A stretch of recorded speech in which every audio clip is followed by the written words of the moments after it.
To hide or remove the right app from your lock screen in Samsung Galaxy S23 Ultra, swipe down the top of the screen and then tap setting icon. Scroll down the screen to find lock screen. Tap lock screen and then tap lock screen thumbnail to go to the screen where you can edit your lock screen.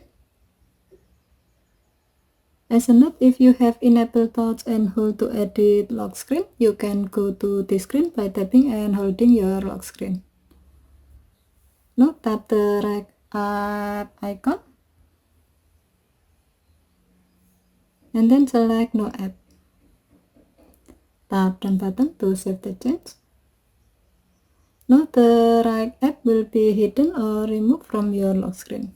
Thank you for watching. Have a nice day.